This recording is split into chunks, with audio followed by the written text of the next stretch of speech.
बड़ी जानकारी आपको दे दें, इस वक्त की बड़ी खबर सामने आ रही है। Integrated water resources action plan launch, ये बड़ी जानकारी सीएम मनोहर लाल ने लॉन्च किया। हरियाणा निवास पर कार्यक्रम का आयोजन किया गया। कार्यक्रम में कृषि मंत्री जेपी दलाल मौजूद। भूजल संरक्षण के लिए 9 विभाग काम करेंगे। सभी विभागों के लिए लक्ष्य निर्धारित। कार्यक्रम में प्रशासनिक अधिकारी भी मौजूद। तो ये बड़ी जानकारी आपको दे रहे हैं। Integrated water resources action plan launch, CM Manohar Lal ने लॉन्च किया ये प्लान। हरियाणा निवास पर कार्यक्रम का आयोजन।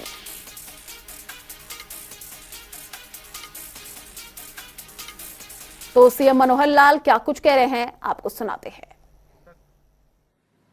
बहुत समय से लगातार चल रहा है विभिन्न भागों में, और जो हमारा टारगेट है, जो लक्ष्य है कि हम पानी को कैसे बचाएं, पानी का किस प्रकार से उपयोग करें, पानी का जो संकट है उससे हम स्वयं भी बचें और अगली पीढ़ी उसको भी हम बचाएं। तो ये पर्यावरण बचाने की दृष्टि में एक बहुत बड़ा महत्वपूर्ण योगदान है। वैसे तो प्रकृति की जितनी भी चीजें हैं उन सबकी ओर ही हमको ध्यान देना है। मैं ऐसे प्राकृतिक जितने भी हमारे भाग हैं उनको सबको जोड़ करके कई बार उसका एक विश्लेषण किया करता हूं। अगर उसको 5 जैसे तत्व हैं प्रकृति के, भूमि है, गगन है, वायु है, अग्नि है और नीर है, अगर इन 5 को इकट्ठा जोड़ दिया जाए तो ये भगवान बनता है। वह भूमि, वह गगन, वह वायु, अग्नि और न नीर। तो भगवान के इन 5 तत्वों को बचाना, सुरक्षित रखना, ये हमारे जीवन के लिए, वर्तमान में भी, आने वाली पीढ़ियों के लिए, भविष्य के लिए भी बहुत महत्वपूर्ण है। और इससे चिंतित केवल हम हैं ऐसा नहीं है, पूरा विश्व इन चीजों से चिंतित है। क्योंकि ये सब चीजें ऐसी हैं जो कोई भौगोलिक सीमाओं में नहीं बांटी जा सकती। इसका एक स्थान का प्रभाव भी दूसरे स्थान पर पड़ता है। तो इसलिए ऐसा कलेक्टिवली हमको इन चीजों की चिंता करनी होगी और उसमें सबको उसके परिणाम के प्रति आगे बढ़ने के लिए संकल्प लेना होगा। जहां तक आज के इस कार्यक्रम का, इस सेमिनार का विषय है, और ये जो आज इसका जो लॉन्च किया गया है, ये पूरा कार्यक्रम, ये योजना, इस योजना के लॉन्चिंग में लगभग कुछ समय पहले यानी अप्रैल के 26 और 27 यानी एक ही महीना पहले, सवा महीना पहले हमने एक सेमिनार किया था बड़ा, और सभी विभागों ने उसमें अपनी रणनीति बनाई थी। उस रणनीति के हिसाब से कोई एक कार्यक्रम, कोई उपयोग, जो उस कार्यक्रम को आगे बढ़ाने के लिए कोई लॉन्च करें हम कार्य योजना, तो उस कार्य योजना को लॉन्च आज हमने किया है। इस योजना को बनाने में वैसे तो सभी विभागों ने, जिन्होंने अभी अपनी प्रेजेंटेशन दी है, जिनका भी पानी के साथ कोई भी संबंध है, जो भी स्टेक होल्डर्स हैं, उन सब ने उसमें काम किया है। विशेष तौर पर इसमें मैडम केशरी आनंद अरोड़ा और हमारे देवेंद्र सिंह जी, जिन्होंने इसको लीड लिया है। बाकी सब विभागों ने भी अपने विभाग के हिसाब से काम किया है। इसमें हमारे तालाब अथॉरिटी के चेयरमैन, इसमें हमारे यूनिवर्सिटीज, इन सब लोगों ने भी उसमें काम किया है। बहुत से एनजीओज, बहुत से ऐसे लोग जो हमारी सरकार के साथ जुड़े हुए नहीं हैं, उन लोगों ने भी अपने सुझाव दिए हैं, उसके हिसाब से भी हमने काम किया है। तो इस प्रकार का ये जो कार्यक्रम आज तय किया गया है, इसमें निश्चित रूप से उन सबको आगे चल करके लाभ होने वाला है जो पानी का ठीक से उपयोग करते हैं, जिनके लिए आज के इस कार्यक्रम में एक संदेश हम देना चाहते हैं। पानी का उपयोग सबसे ज्यादा कृषि के लिए होता है, जैसा बताया गया 86 से 90% अलग अलग उसके विषय आ रहे हैं। शायद बागवानी मिला करके 90-92% होगा, कृषि में 86% होगा। 8% पानी अलग है जिसका उपयोग हम पीने के लिए या उद्योग के लिए या दैनंदिन जीवन के लिए अन्य उपयोग भी होते हैं, तो उन सब उपयोग के लिए। और एक पानी का एक हिस्सा वायु में भी वाष्पीकरण के माध्यम से भी उसका उपयोग होता है। वाष्पीकरण जो होता है, पानी उसमें लगता है, ये भी कोई बेकार का ऐसा वो नहीं है कि भी उसके कारण से पानी हमारा चला गया तो नुकसान हो गया। वो भी एक महती आवश्यकता है जीवन के लिए। अगर ये मॉइस्चर ना हो वायुमंडल में तो हमारा शरीर जो है सूर्य की गर्मी से जल भुन सकता है। तो इन सब चीजों के लिए जो उपयोग हो रहा है उसका एक सम्यक संतुलन बनाना, कहीं किसी कारण से कल को ऐसा संकट ना आ जाए कि पीने के पानी के लिए तरस जाए हम। सबसे पहली आवश्यकता पीने के पानी के मनुष्य को, और साथ ही अन्न की आवश्यकता है। तो अन्न भी जरूर चाहिए, पानी के बिना अन्न भी नहीं होगा। वाष्पीकरण जरूर चाहिए, नहीं तो शरीर की त्वचा वो जल जाएगी। और सामाजिक कामों में एक नागरिक के नाते जो हमारी आवश्यकताएं हैं दैनंदिन जीवन की, कपड़े भी धोने हैं, सफाई भी करनी है, हमको गाड़ी की सफाई भी करनी है, हमको फर्श भी धोना है, हमको सारी चीजों के लिए पानी चाहिए, उद्योग के लिए पानी चाहिए। उद्योग में पानी नहीं मिला तो हम उन चीजों से वंचित हो जाएंगे। तो इन सब चीजों के उपयोग के लिए हम जो ये कर रहे हैं, अब इसमें 2-3 बातों का ध्यान करना है कि हमारे पास पानी है कितना। प्रेजेंटेशन में काफी कुछ बताया गया, इतने करोड़ लीटर हमारे पास पानी है, हमारी आवश्यकता कितनी है, इतने करोड़ लीटर पानी की आवश्यकता है। तो 14 लाख करोड़ लीटर की ये कमी बताई गई है। अब 14 लाख करोड़ लीटर की अगर कमी है तो इस कमी को कैसे पूरा करेंगे? पूरा करने के 2 ही तरीके हैं, या तो हम इसका स्रोत बढ़ाएं, पानी की मात्रा बढ़ाएं। पानी कृत्रिम तौर पर नहीं बनाया जा सकता। कोई कहे कि हम पानी को हाइड्रोजन ऑक्सीजन मिला करके पानी की फैक्ट्रियां लगाने पानी बढ़ना शुरू हो जाए, नियर टू इम्पॉसिबल। दूसरा रास्ता बचता है, पानी का उपयोग ठीक कम करें, और उसी के साथ तीसरा है उसका प्रबंधन ठीक करें। प्रबंधन में कहीं पानी ज्यादा उपयोग हो रहा है, कहीं पानी की कमी है। हमारे हरियाणा में देख लें कि खेती के लिए भी बहुत सा क्षेत्र ऐसा है जहां सिंचाई के लिए एक बूंद पानी भी नहीं पहुंचा पाए थे कुछ साल पहले तक। और एक एरिया ऐसा है वाटर लॉगिंग के कारण से हमेशा खेत डूबे रहते हैं और फसल इसलिए नहीं होती, पैदा भी होती है तो बाद में वर्षा में पानी वहां खड़ा हो जाएगा और उसके बाद फसल नष्ट हो जाएगी। तो इसका एक प्रबंधन ठीक हो। फिर उसी के साथ अगला विषय है कि उस पानी का उपयोग तो कम करें ही करें, उसको जैसे रिड्यूस द यूटिलिटी ऐसा कहा। दूसरा है उसको रिसाइकल करें। पानी उपयोग होने के बाद भी उसको रिसाइकल करके उसकी मात्रा को पुनः उपयोग किया जा सकता है, रीयूज। मानो ये 14 लाख करोड़ लीटर, इसको यदि यूज हुए पानी को अगर रिसाइकल करके उसमें कुछ कितना हो सकता है वो एक गति के हिसाब से हम आएंगे।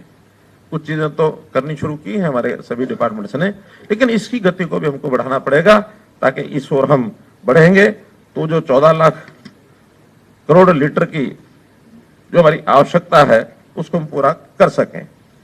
अब नए नए प्रयोग भी हम जो कर रहे हैं उसमें भी, जैसे मेरा पानी मेरी विरासत, फसल का विविधीकरण, धान के बजाय दूसरी फसलें बुआई करें। मैं धन्यवाद देता हूं यहाँ के किसानों को जिन्होंने इस अपील पर काम करते हुए लगभग 1.5 लाख एकड़ से ज्यादा एकड़ को विविधीकरण के कारण से धान के बजाय दूसरी फसलों पर वो आए हैं, तो उसका लाभ हुआ है। Direct seeding of rice, DSR, इसके ऊपर भी आए हैं।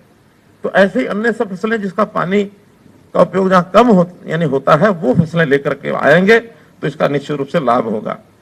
हरी खाद की बात बताई है, प्राकृतिक खेती की बात बताई है, इससे भी किसान बंधुओं को हमको अपील करनी पड़ेगी कि इस ओर आएंगे तो ये उपयोग हमारा जो 86% है उसको जितना कम हम कर पाएंगे उतना अन्य चीजों में उपयोग होगा। क्योंकि पीने की पानी, जैसे मैंने बताया, प्राथमिकता है और ये पीने की पानी की आवश्यकता बढ़ती जा रही है। खास तौर पर हम दिल्ली के 3 तरफ हैं। दिल्ली के पानी की जब भी आवश्यकता बढ़ती है, भले जो उनका शेयर निश्चित है वो कम है, लेकिन अंतोगत्वा चाहे सुप्रीम कोर्ट कहेगा, चाहे कोई भी कहेगा कि इनके पीने के पानी की आपूर्ति करो। आज भी हम 250 क्यूसेक पानी केवल सुप्रीम कोर्ट के निर्णय के कारण से अपने हिस्से में से उनको दे रहे हैं। कल को ये आवश्यकता मेरी गुरुग्राम की बढ़ने वाली है, ये फरीदाबाद की भी बढ़ने वाली है, ये आवश्यकता सोनीपत की भी बढ़ने वाली है, ये हमारी पंचकुला की भी बढ़ने वाली है। जहां जहां तेजी से यानी शहरीकरण हो रहा है, उस हिसाब से इन शहरों की आवश्यकता बढ़ेगी, तो पीने की आवश्यकता घटेगी नहीं, बढ़ेगी। उसमें हम कोई ऐसा विविधीकरण का कोई तरीका नहीं ढूंढ पाएंगे अभी। जितना पानी शरीर को चाहिए वो जाना ही चाहिए शरीर में। बाकी चीजों में हम इसका कुछ न कुछ प्रबंध हम कर सकते हैं। इसलिए खेती में जो पानी उपयोग होता है उसको कैसे उसको कम करें, इसमें माइक्रो इरिगेशन, जिसके ऊपर हमारा सिंचाई विभाग बहुत तेजी से काम कर रहा है, मेकाडा के नाते से हमने बजट की भी छूट दी है। इसमें जो भी हमको सब्सिडी देनी है, जो भी प्रावधान करने हैं, लोगों को अवेयरनेस उनमें बढ़ानी है किसानों में। और नए बिजली कनेक्शन तो हमने जो बहुत गहराई में पानी में चले गए हैं, उनको कंडीशन भी लगाई है कि जहां माइक्रो इरिगेशन का प्रोजेक्ट लगाएंगे वहीं बिजली का कनेक्शन हम देंगे। हमारा कोई इसमें दूसरा कोई लाभ होने वाला नहीं है, बल्कि इसमें आर्थिक तौर पर तो सरकार के ऊपर ज्यादा ही पड़ेगा, लेकिन पानी बचाना उसके पीछे यही एक उद्देश्य है। तो इसमें मेकाडा ने भी बहुत अच्छा काम किया है, चाहे खाले, पंप, चैनल, पंप हाउसों का रखरखाव, उसको सबको एक आधुनिकीकरण के तरीके से आवश्यकता के हिसाब से वो हम सब कर रहे हैं। और इसके करने से निश्चित रूप से पानी का जो रिसाव होता है, क्योंकि पानी जिस भी आवश्यकता के लिए जहाँ भेजना है वहां उतना ही जाए। रिसाव अगर होता है तो वो न किसान के उपयोग का है और न ही पानी के दृष्टि से उसका कोई बचाव होगा, बल्कि उसका कोई ना कोई नुकसान ही होता है। तो इसके ऊपर भी बहुत सब जो काम कर रहे हैं, चाहे वो तो इसमें मेकाडा ने भी बहुत अच्छा काम किया है, चाहे खाले, पंप, चैनल, पंप हाउसों का रखरखाव, उसको सबको एक आधुनिकीकरण के तरीके से आवश्यकता के हिसाब से वो हम सब कर रहे हैं। और इसके करने से निश्चित रूप से पानी का जो रिसाव होता है, क्योंकि पानी जिस भी आवश्यकता के लिए जहाँ भेजना है वहां उतना ही जाए। रिसाव अगर होता है तो वो न किसान के उपयोग का है और न ही पानी की दृष्टि से उसका कोई बचाव होगा, बल्कि उसका कोई ना कोई नुकसान ही होता है। तो इसके ऊपर भी बहुत सब जो काम कर रहे हैं, चाहे वो ड्रिप और स्प्रिंकलर सिंचाई, सारे आंकड़े तो हमारे प्रेजेंटेशन में सब लोगों ने बताए ही हैं। तो उस नाते से इस पर हमको जो काम करना है वो हम सब काम कर रहे हैं। तालाबों का बहुत अच्छा काम हो रहा है, जैसे बताया गया, उसमें 18,000 तालाब हरियाणा के हैं। इन 18,000 में बहुत तालाब तो ओवरफ्लो रहते हैं बरसात के दिनों में, पोल्यूटेड हैं। बहुत तालाब ऐसे हैं सूखे पड़े रहते हैं।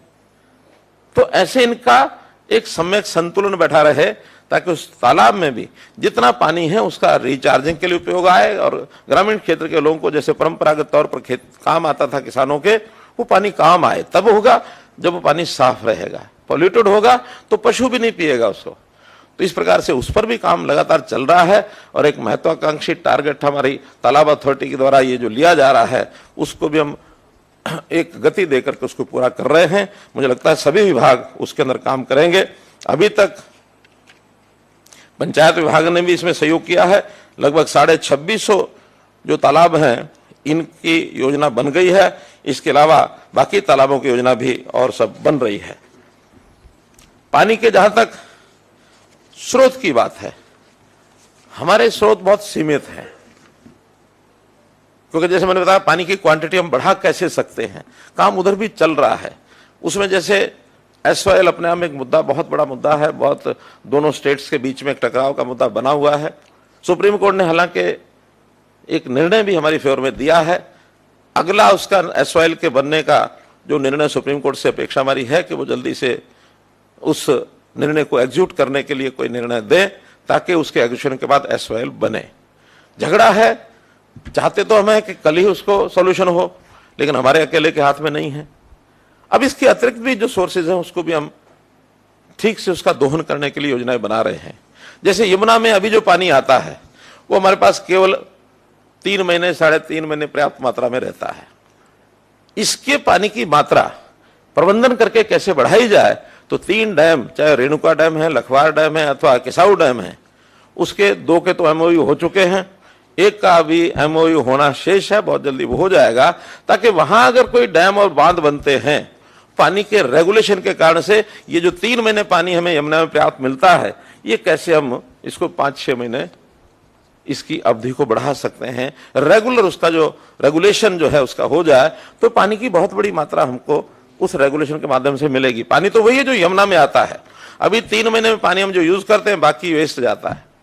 अब उसी को 6 महीने के लिए यूज करेंगे तो जितना बाकी होगा वो जाएगा, वो तो नदियों में जाएगा, भी जाना भी चाहिए। इसी प्रकार से छोटे स्रोत हैं, जैसे हमारे शिवालिक, हमारे अरावली, वहां भी पानी जो आता है उसको भी हम छोटे छोटे डैम बना करके कैसे उसको रोक सकें, कैसे उस पानी का उपयोग वहां के लोकलाइज्ड यानी किसानों को कैसे हम दे सकते हैं, और इस पर भी काम हमारा ठीक चल रहा है। जैसे 9 डैम तो शायद मुझे बांध जो हमारे शिवालिक में है, एक तो उसमें हमने क्लियर भी कर लिया है आदि बद्री का, बाकियों पर भी काम चल रहा है। अगर वो 9 के 9 भी बनते हैं तो कम से कम शिवालिक के आसपास के 2-3 जिलों की पानी की आपूर्ति, सिंचाई की हम पूरी कर सकते हैं। इसी प्रकार अरावली में भी खास करके 2 नदियां दोहन और कृष्णावती, इन दोनों नदियों में पानी पहले पर्याप्त आता था राजस्थान से, लेकिन जैसे हम अपना प्रयत्न कर रहे हैं, उन्होंने भी अपना प्रयत्न किया, पीछे पानी रोक लिया, अब वो पानी ज्यादा नहीं आता। फिर भी जो पहाड़ी क्षेत्र, जो एक बहाव का क्षेत्र हरियाणा की तरफ जितना हमारे पास कमांड एरिया में बहाव है, उसका उपयोग कर रहे हैं। और पहली बार मैं अभी महेंद्रगढ़ जिले में होकर आया हूं, तो महेंद्रगढ़ जिले के लोग बहुत संतुष्ट हैं कि हमको इतने सालों के बाद आखिर एक न्यूनतम आवश्यकता पानी की खेती के लिए जो है वो हमको मिल रही है। तो ये जगह जगह हमको ये भी करना पड़ेगा।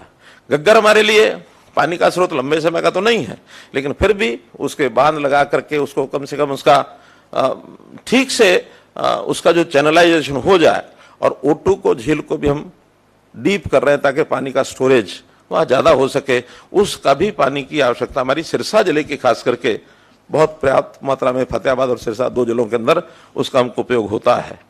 अब इन सब छोटी छोटी बातों पर सारे डिपार्टमेंट हमारे काम कर रहे हैं, और मैं इनको सबको बहुत बहुत बधाई देता हूं कि इन चीजों पर ये आगे बढ़ रहे हैं। और इसमें एक विषय पानी का, जैसे मैंने बताया यमुना में 3 महीने में हमारे पास पर्याप्त होता है, फिर भी उस 3 महीने के पानी का जितना उपयोग हमको स्टोरेज के नाते हरियाणा में करना चाहिए, वो अभी तक पहले नहीं हो रहा था। हमने ही पिछले कुछ वर्षों पहले उस का जो चैनलाइजेशन है, उसके चैनल को मजबूत करना, उसका रीजनरेशन करना, उसको चौड़ा करना जगह जगह, और उस पर भी बड़ी मात्रा में पानी को हम स्टोर कर सकेंगे। हमारे हजारों तालाब जो भरे नहीं जा सकते हैं उसके बिना, तो वो अब दक्षिण हरियाणा की वो तालाब लगभग 4000 तालाब, उससे हम भर पाएंगे। मसानी डैम ये बना हुआ है, आज तक पानी नहीं होता था, लेकिन इस पानी के चैनलाइजेशन के कारण से हमने वर्षा का पानी वहां पहुंचाया, और रेवाड़ी जिले में 8-10 फुट पानी जो है उसका लेवल ऊपर आया है। तो ये पानी के बारे में मैं तो बहुत इसका अध्ययन करता हूं सारी चीजों का, और उसकी जो योजना ध्यान में आती है तुरंत आप लोगों के साथ बैठ करके मैं प्लानिंग करता हूं। लेकिन मित्रों, हमने इन सब चीजों पर केवल अपना एक जो दृष्टिकोण है वो बताया है। अब उसके बाद इसको लागू करने का काम हमारे सभी अधिकारी, सभी विभाग कर भी रहे हैं, और जिस प्रकार की आज ये कार्य योजना बनाई है, इस कार्य योजना के अनुसार आप लोग इस पर अच्छे प्रकार से काम करें, ये मेरी अपील है, ताकि हमारा जो टारगेट है, ये टारगेट सभी विभागों के काम करने के बाद इसको हम पूरा कर पाएंगे।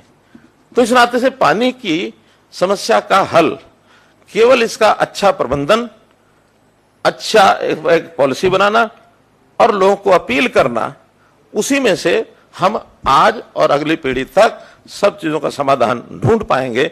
एक तो हमको ये करना है। दूसरा मेरा ये कहना है कि हमको पानी के साथ साथ, जैसे मैंने बाकी चीजें कही कि प्रकृति हमारी, प्रकृति के जितने भी ये तत्व हैं, ये भी सब हम मान के चले कि ये जीव इकाई हैं, ये निर्जीव नहीं है। तो इन जीव इकाइयों को भी हमको संतुलन बना करके उपयोग करना होगा, यानी संतुलन भी और अनुशासन भी।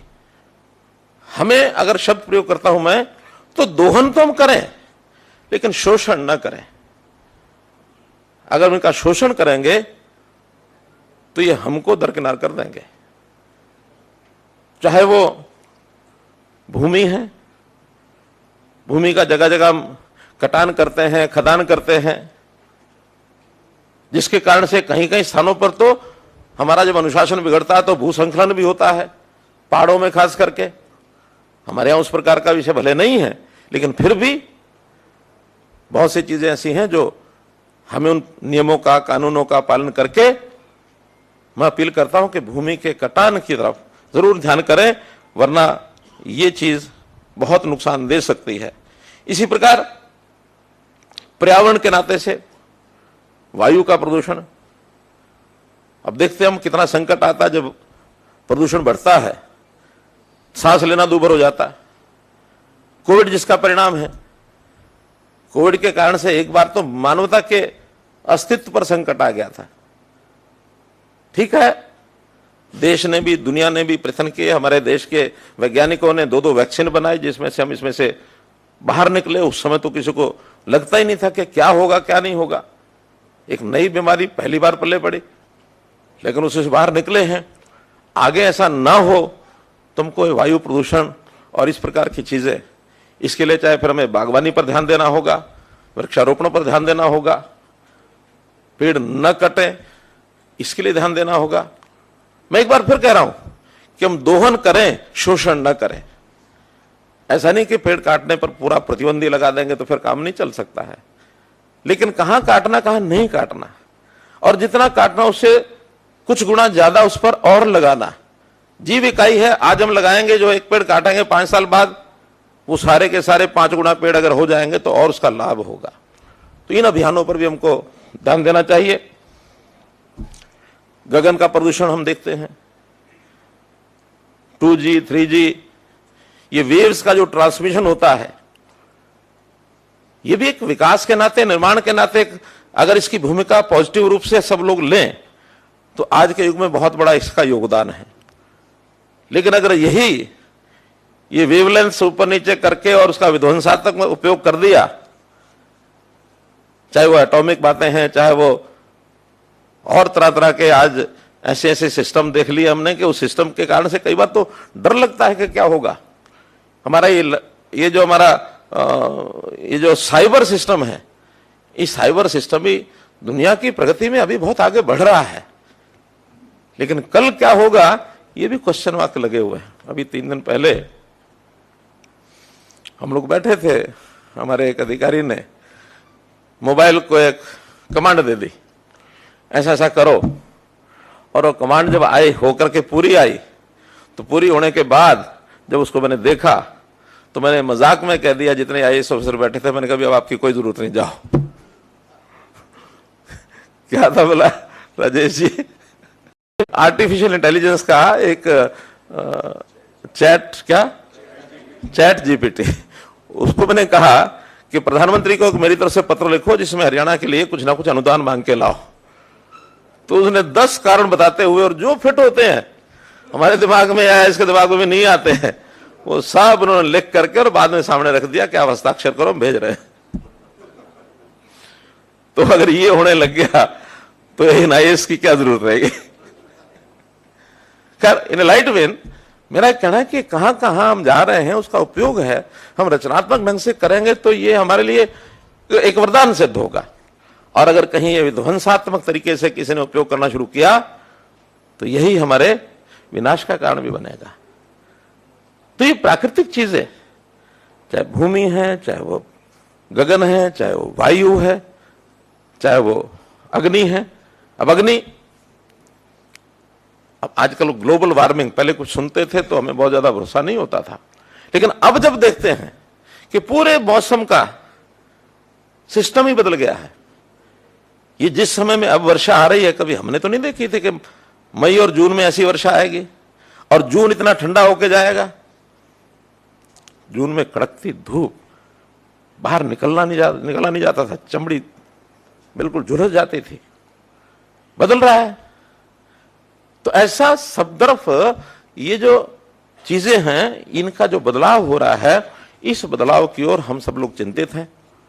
पानी के नाते भी हम जो भूमि में से पानी का दोहन करते हैं, ये भी एक सीमा से अधिक करना ये पाप है। जैसे हमारे शरीर की धमनियों में खून है, ब्लड है, अगर ये ब्लड निकले तो शरीर का क्या बचेगा? ऐसे ही शरीर जो भूमि की धमनियों में ये पानी ब्लड के रूप में काम करता है। जितना पानी हम निकाल लेंगे उतना भूमि के ऊपर अत्याचार है।